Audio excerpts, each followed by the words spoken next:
Thank you. आणि आत्ताच इथे उपस्थित झालेले कल्याण डोंबिवली महानगरपालिका घनकचरा व्यवस्थापन म्हणजे वेस्ट मॅनेजमेंटचे डेप्युटी कमिशनर उपायुक्त रामदास कोकरे सर.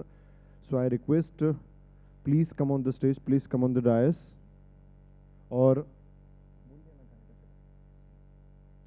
जे आपण सुरुवातीच्या सेशनमध्ये काही गोष्टी सांगितल्या होत्या त्या घनकचरा व्यवस्थापनाशीच रिलेटेड आहेत. मग ती माणुसकीची भिंत जो प्रकल्प आता सध्या कल्याण डोंबिवली महानगरपालिका हद्दीत राबवला जातोय, तसंच प्लास्टिकपासून इंधन तेलाची निर्मिती होते, टाकाऊपासून टिकाऊ म्हणजे 5 रुपयाच्या पिशव्या, जे आपण वेस्ट कपडे जे आहे त्याच्यापासून पिशव्या 5 रुपयाच्या पिशव्या बनवल्या जात आहेत, ज्याला चांगला रिस्पॉन्स मिळतो. हे सगळं अर्थात कमिशनर सरांच्या मार्गदर्शनाखाली होतंय, पण जी टीम हे सगळं बघते वेस्ट मॅनेजमेंट अर्थात घनकचरा व्यवस्थापन, त्याचे उपायुक्त म्हणजे deputy commissioner Shri Ramdas Kokare sir. Sir, से फ्यू वर्ड्स.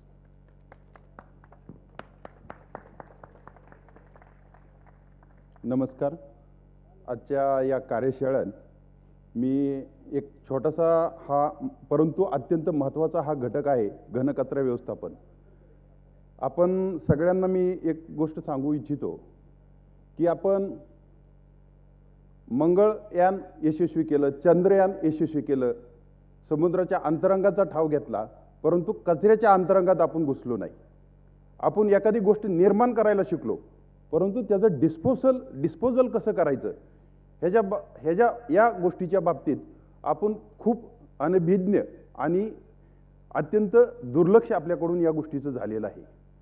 तर मला आपल्याला सांगावंसं वाटतं की कल्याण डोंबिवली महानगरपालिकेत माननीय आयुक्त डॉक्टर विजय सूर्यवंशी सर यांच्या मार्गदर्शनाखाली आपण 25 मे 2020 पासून शून्य कचरा अभियानाची सुरुवात केली आणि आज कल्याण डोंबिवली शहराच्या हद्दीत आपण पूर्वी कोणत्याही प्रकारचं वर्गीकरण होत नव्हतं. आज जवळपास 70% कचरा हा वर्गीकृत होत आहे आणि तुमच्या आधारवाडी डम्पिंग ग्राउंडवर जो कचरा जात होता जवळपास 650 मेट्रिक टन कचरा जात होता, आता तो हार्डली 60-70 टनावर आलेला आहे.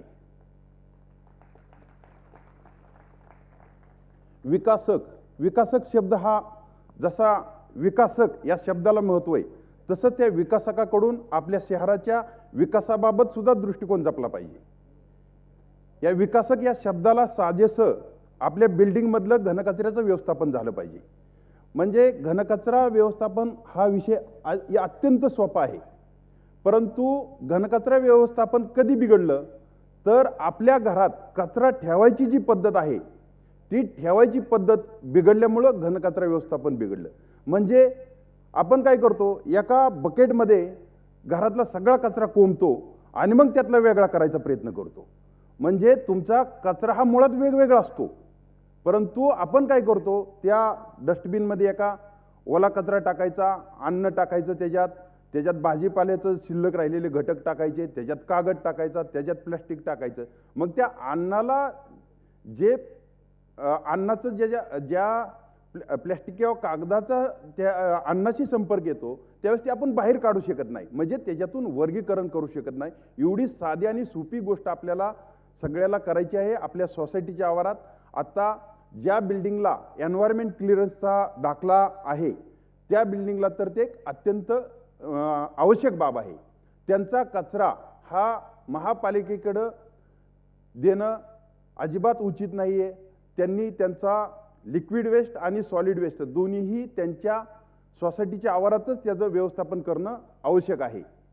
त्याचबरोबर आता केंद्र शासनाने जी 2016चा नियम सुरू केलेला आहे घनकचरा व्यवस्थापनाचा, त्यामध्ये आपल्याला ज्या सोसायटी 100 किलोपेक्षा जास्त कचरा निर्माण करतात त्यांनी त्यांच्या कचऱ्याचं व्यवस्थापन त्यांच्या सोसायटीच्या स्तरावरच करणं अत्यंत आवश्यक आहे आणि ते त्यांच्यावर बंधनकारक आहे. त्यांचा कचरा महापालिकेनं घेणं हे महापालिकेला अजिबात बंधनकारक नाही. आज आपण पाहतो की प्रत्येक व्यक्तीनं जर असं ठरवलं की माझा कचरा मी महापालिकेकडे देणार, महापालिकेची यंत्रणा, महापालिकेकडे उपलब्ध असलेली साधने, त्यांच्याकडे उपलब्ध असलेली जागा ह्या भविष्यात अशा गोष्टीसाठी किंवा आपल्या कचऱ्यासाठी पुरेशा ठरणार नाहीत. तर आपण आपल्यापासून सुरुवात करणं आवश्यक आहे. आणि आज कल्याण डोंबिवली महानगरपालिका हद्दीत जवळपास 40 मेट्रिक टन ओला कचरा हा जागच्या जागी कंपोस्ट होत आहे. ही सुद्धा अत्यंत महत्त्वाची बाब आहे. आणि आत्ता आम्ही असं ठरवलं आहे की मार्च अखेरपर्यंत हा ओला कचरा जवळपास 100 टन हा जागच्या जागीच कंपोस्ट झाला पाहिजे. यासाठी आम्ही आता नियोजन चालू केलेलं आहे आणि अनेक सोसायटीमधून अत्यंत सकारात्मक प्रतिसाद येत आहे. अनेक विकासकांच्या आमच्या बैठका झाल्या, त्यांच्याकडून सुद्धा या गोष्टीचं स्वागत होत आहे. आत्तापर्यंत कदाचित त्यांच्यापर्यंत ह्या गोष्टी पोहोचल्या नसतील, परंतु ज्यावेळेस त्यांना ह्या गोष्टी समजल्या की हे करणं बंधनकारक आहे किंवा हे करणं आवश्यक आहे, त्यावेळेस सगळ्याच विकासकांशी जेवढ्या विकासकांशी आमचा संपर्क झाला त्यांनी अत्यंत चांगला प्रतिसाद या गोष्टीला दिलेला आहे. आणि मला वाटतं आपण या पद्धतीनं जर पुढं वाटचाल केली तर मला वाटतं की आपण जवळपास 200 टनापर्यंत सुद्धा जागच्या जाग्यावर ओल्या कचऱ्याचं व्यवस्थापन करू शकतो. तर आता मी एक थोडक्यात यापूर्वी वेंगुर्ला, कर्जत आणि माथेरान या 3 शहरांमध्ये मी काम केलेलं आहे. दापोलीत सुरुवात केलेली होती. दापोलीमध्ये प्लॅस्टिक बंदीनं सुरुवात केली होती. अजून सुद्धा तिथं प्लॅस्टिक पिशवी वापरली जात नाही. 2010 साली जिथं दापोलीत मी प्लॅस्टिक बंदीची मोहीम सुरू केली, जी आता 2018ला महाराष्ट्र शासनाने सिंगल यूज प्लॅस्टिक बॅन ही मोहीम सुरू केली, ती 2010 मध्ये मी अस्तित्वात आणली होती दापोलीला. त्यावेळेस हा अधिनियम बी नव्हता. त्यावेळेस फक्त 50 मायक्रॉनपेक्षा कमी जाडीच्या पिशव्यांवर बंदी होती. परंतु आम्ही लोकांना समन्वय साधून, लोकांना समजून सांगून त्यावेळेस सिंगल यूज प्लॅस्टिक बॅन हा दापोलीमध्ये 2010 साली आम्ही अस्तित्वात आणला होता आणि त्यानंतर ते पूर्णतः 8-10 वर्षे सस्टेनेबल आहे. त्यानंतर वेंगुर्ल्यात मी हा शून्य कचऱ्याची मोहीम सुरू केली. शून्य कचऱ्याच्या मोहिमेचं उद्दिष्ट असं होतं की जो तुमचा कचरा आहे तो पूर्णतः त्याची विल्हेवाट लागली पाहिजे. म्हणजे ओला कचरा, कंपोस्टिंग, बायोगॅस, ब्रिकेटिंग या म्हणजे गार्डन वेस्ट जो आहे त्याच्यापासून ब्रिकेटिंग अशा पद्धतीने आम्ही ही तिथं ओल्या कचऱ्याचं व्यवस्थापन केलं होतं. आणि सुका कचरा जो आहे, तुम्हाला ओला आणि सुका ह्या 2च गोष्टी माहीत असतील. आता 2016 मध्ये घरगुती घातक एक तिसरा कचऱ्याचा प्रकार त्यात ॲड झालेला आहे. परंतु आम्ही 2015 मध्ये वेंगुर्ल्यामध्ये अशा पद्धतीनं जवळपास 27 प्रकारे कचऱ्याचं वर्गीकरण घराघरातून केलं होतं. आणि तुम्हाला आश्चर्य वाटेल की प्रत्येक व्यक्ती, प्रत्येक इंडिव्हिज्युअल हा त्याच्या घरी या पद्धतीनं वर्गीकरण करत होता. आणि तुम्हाला वाटत असेल की आता 27 डबे कसे काय आणायचे? 27 डब्यांची मुळात आवश्यकता नसते. तुमचा ओला कचऱ्याला एक स्वतंत्र डब्बा, घरगुती घातक सॅनिटरी नॅपकिन, डायपर यासाठी एक स्वतंत्र डब्बा आणि बाकीचा जो ड्राय वेस्ट आहे हा काही दैनंदिन निघत नसतो, तो कधीतरी निघतो. परंतु तो कचऱ्यामध्ये आपल्याला व्यवस्थितपणे वेगळा संकलित करायची सवय लागली पाहिजे. एक साधी आपण धान्याची एक गोणी जर आणली आणि त्याच्यामध्ये जर ड्राय वेस्ट साठवायला सुरुवात केली तर तो सहजपणे आपल्याला व्यवस्थितपणे आपण त्यात ठेवू शकतो. पुट्टा, कागद, चप्पल अशा पद्धतीने त्यात ठेवू शकतो. आणि ज्या दिवशी ड्राय वेस्टचा वार असेल आपला कचरा संकलनाचा, त्या दिवशी त्यांच्याकडे द्यायचा. प्लॅस्टिक तर आम्ही आता अशा ज्या 1 लिटरच्या प्लॅस्टिकच्या बाटल्या आहेत यामध्ये प्लॅस्टिक ठेवण्याची पद्धत अवलंबली आहे. तर तुम्हाला लक्षात येईल की अशी जर 1 लिटरची जर बाटली असेल मोकळी वापरलेली, तर त्यामध्ये जवळपास आपल्या घरातलं 10 दिवसाचं प्लॅस्टिक एका कुटुंबाचं या बाटलीमध्ये साठलं जाऊ शकतं. अत्यंत सोपी ही प्लॅस्टिक संकलनाची मोहीम आहे. आणि आम्ही आता आठवड्यातल्या दर रविवारी एक संकलनाची मोहीम सुरू केली. म्हणजे पहिला महिन्यातला जो रविवार असतो त्या दिवशी ई वेस्ट संकलन, दुसऱ्या रविवारी कपड्यांचं संकलन, तिसऱ्या रविवारी काच आणि कागद संकलन आणि चौथ्या रविवारी फुटवेअर फर्निचर आणि प्रत्येक रविवारी प्लॅस्टिकचं वेगळं संकलन. अशा पद्धतीनं ड्राय वेस्ट सेंटर 13 आपली कार्यरत झालेली आहेत. प्रत्येक रविवारी वेगवेगळ्या लोकेशनला ही कार्यरत असतात आणि त्या ठिकाणी लोक हे ड्राय वेस्ट आणून देतात. त्याचबरोबर आपल्या घंटागाडीमध्ये रविवारी आणि बुधवारी आम्ही ड्राय वेस्टचं संकलन करतो. तर हे एवढे प्रकार मुळात असण्याचं कारण किंवा असल्यामुळं वेंगुर्ला नगर परिषदेच्या डम्पिंग ग्राउंडवर कचराच जात नव्हता आणि तो शून्य कचरा हा 2015 सालापासून अस्तित्वात आलेला तिथला जो उपक्रम आहे तो अद्यापही सस्टेनेबल आहे. पुढे घ्या. आता हे वेगवेगळे प्रोजेक्ट ब्रिकेटिंग, गार्डन वेस्ट पासून बायोगॅस, प्लॅस्टिक क्रश करून तो रोड निर्मितीला आम्ही चालना दिली आणि कंपोस्टिंगचे साधे युनिट. नेक्स्ट. आता हे पहिलं चित्र जर पाहिलं तर हे डम्पिंग ग्राउंड तिथलं वेंगुर्ल्यातलं. दुसरं चित्र पहा, त्याचं ट्रान्सफॉर्मेशन कसं झालं, एक छानशी गार्डन झालेली आहे. आणि त्यानंतर तिसरं चित्र पहा, जिथं ज्या डम्पिंग ग्राउंडच्या आसपास 1-2 किलोमीटर 5 किलोमीटरमध्ये कुणी नागरिकही फिरकत नव्हतं, तिथं गहार आणि गिधाडाशिवाय दुसरा कुठला पक्षीही दिसत नव्हता, तिथं अशा पद्धतीनं अभ्यास करण्यासाठी लोक येऊ लागली. म्हणजे ह्या डम्पिंग ग्राउंडचं रूपांतर एक पर्यटन स्थळ, एक अभ्यास केंद्र आणि एक करमणुकीचं ठिकाण अशा पद्धतीनं त्याचं बदल घडलेला आहे. नेक्स्ट. हे पहा, एका मराठी चित्रपटाचं शूटिंग सुद्धा तिथं झालेलं आहे. मधुगंधा कुलकर्णी यांचा एक चित्रपट होता, त्याचं ते शूटिंग सुद्धा. आणि त्याचं ते शूटिंग आम्ही काही फुकट नाही, त्याला 10,000च आम्ही चार्ज आकारला होता त्या शूटिंगला. म्हणजे हे डम्पिंग ग्राउंडचा असा सुद्धा वापर होऊ शकतो. आणि त्याच्यानंतर ही पिकं वेगवेगळी. आता हा डांबरी रस्ता, प्लॅस्टिकचा जो आपल्याकडं कचऱ्यामध्ये प्लॅस्टिक येतं ते क्रश करून आम्ही डांबरी रस्त्यामध्ये वापरलं आणि ते 10 रुपये किलोने आम्ही कॉन्ट्रॅक्टरला दिलं आणि त्याच्यातनं लाखो रुपयाचं उत्पन्न आम्हाला मिळालं प्लॅस्टिकपासून सुद्धा. आणि अशा पद्धतीनं डांबरी रस्ता केला. नेक्स्ट. हे मुलांचा सहभाग त्यात अत्यंत महत्त्वाचा होता. नेक्स्ट. मच्छी मार्केटला सुद्धा कापडी पिशवी प्लॅस्टिकच्या पिशव्या बंद केलेल्या होत्या. नेक्स्ट. आता हा प्रकल्प म्हणजे डम्पिंग ग्राउंडची आवश्यकता नाही, लँडफिलची आवश्यकता नाही. तिथं अनेक ULBsला त्यांनी इन्स्पायर या प्रोजेक्टनी केलं. युनायटेड नेशन डेव्हलपमेंट प्रोग्रामच्या वेबसाईटवर ही पहिली सक्सेस स्टोरी त्यांनी पब्लिश केली आणि वर्ल्ड वाईड रिप्लिकेशनसाठी ती रिकमेंड केली. आणि वॉशिंग्टन पोस्ट नावाचं एक न्यूज पेपर आहे, आपल्याला कल्पना असेल, USA मधून हा लीडिंग न्यूज पेपर आहे, त्याच्यावर ही आमची स्टोरी पब्लिश झाली. त्यामुळे आम्हाला आता कुठल्याच पब्लिसिटीची गरज नाही, आम्हाला रिझल्ट पाहिजेत. आम्ही पब्लिसिटीसाठी काहीच आम्हाला करायची गरज नाही, आम्हाला फक्त रिझल्ट पाहिजेत आणि हे रिझल्ट येतात हेही आता आम्हाला पूर्ण खात्री झालेली आहे. अशा पद्धतीनं जवळपास मागच्या 2-3 वर्षात तिथं 3 लाखपेक्षा अधिक व्हिजिटरनी भेटी दिल्या. वेगवेगळ्या देशाच्या जगाच्या कानाकोपऱ्यातून जवळपास 25 देशांचे अभ्यासक तिथं येऊन गेले. एक जॉर्जिया बोनी नावाची लीड्स युनिव्हर्सिटीची एक मुलगी, तिने या विषयावर PhD केली. डॉक्टर होमी बाबा म्हणून एक स्कॉलरशिप असते 5वीच्या विद्यार्थ्यांसाठी. जवळपास 10 विद्यार्थ्यांनी या विषयावर प्रोजेक्ट सादर करून त्यांना मेडल मिळाली. एक गेल्या वर्षी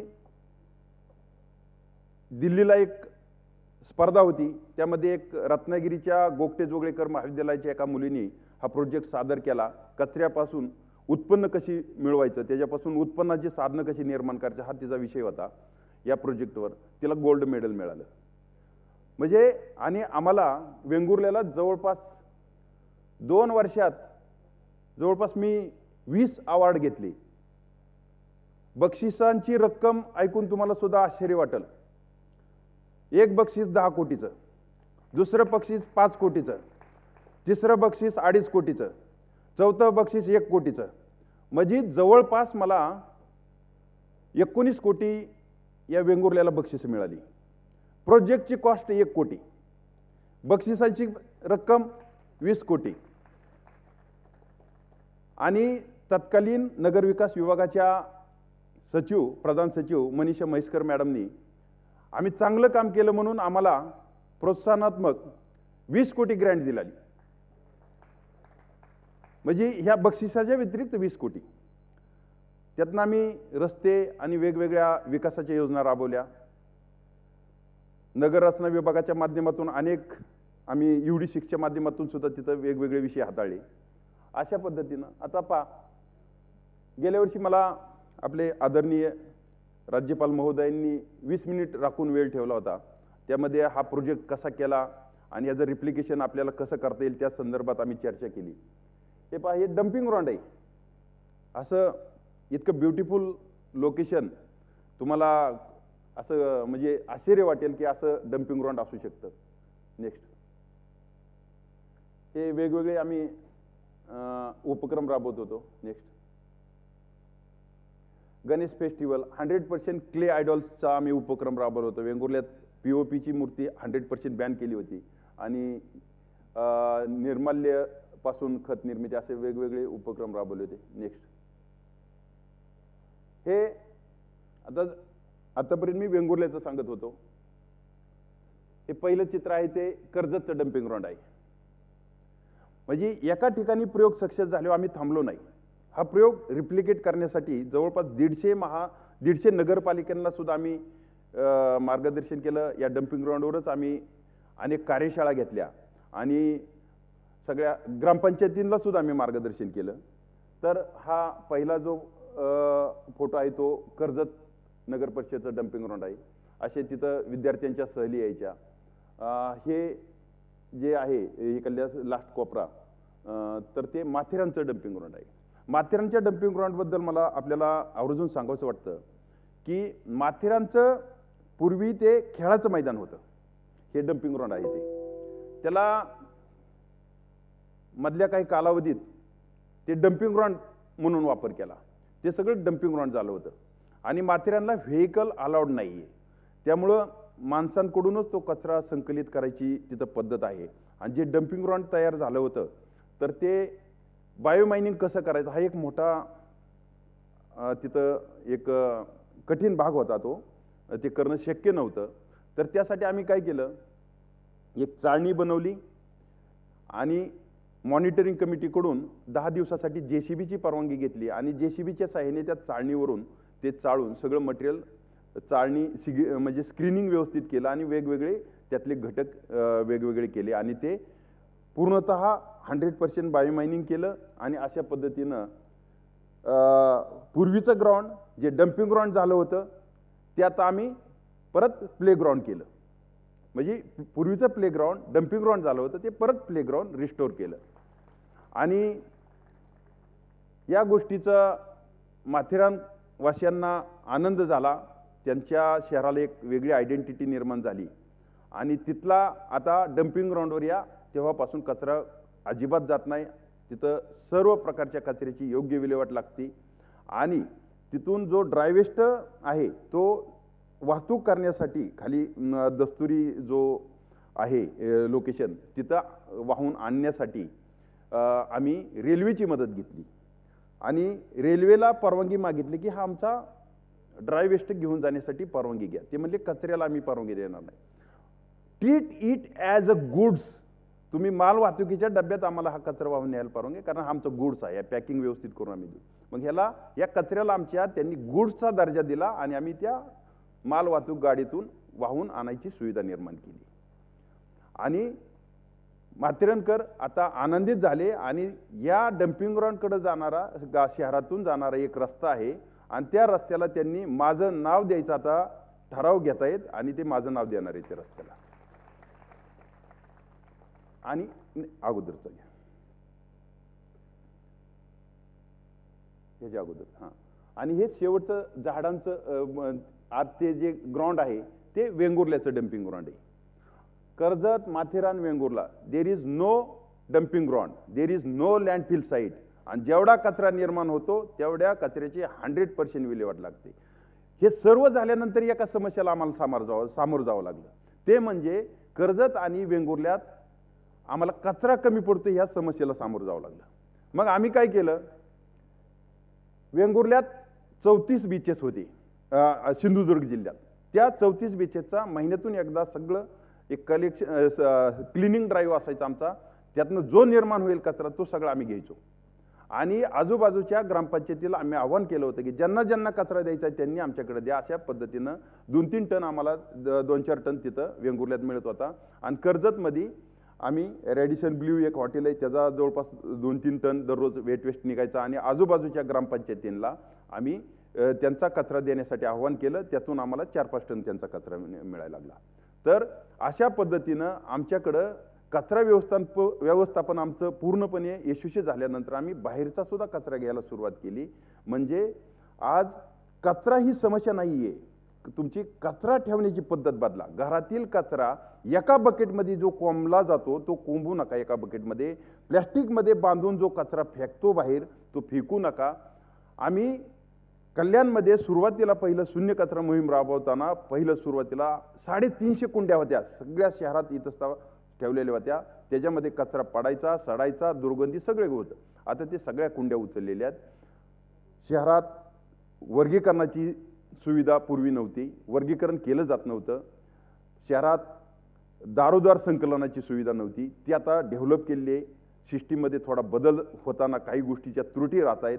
मी इथं जॉईन झाल्यावर पहिला सगळ्यांना माझा मोबाईल नंबर देऊन टाकला. कुणीही मला फोन करा, माझा मोबाईल नंबर सगळ्यांसाठी 24 तास उपलब्ध आहे. मला मेसेज टाका, फोन करा, काही प्रॉब्लेम नाही. आज आम्ही सोसायटी स्तरावर जो कंपोस्टिंगचा उपक्रम राबवतोय तो अत्यंत चांगल्या पद्धतीने आपण मनावर घ्या आणि तुम्हाला कंपल्शन असावं यापेक्षा तुमच्या मनात तरी कुठेतरी वाटलं पाहिजे की आम्ही ज्यावेळेस गगनचुंबी इमारती उभा करतो त्यावेळेस कचऱ्याचे डोंगर निर्माण होता कामा नये, गगनचुंबी कचरा निर्माण होता कामा नये. तर आमचा कचरा हा आमच्या इमारतीच्याच बाहेर गेला नाही पाहिजे, आमच्या कंपाऊंडच्या बाहेर गेला नाही पाहिजे. ही तुम्ही एक निर्णय घ्या. आपल्या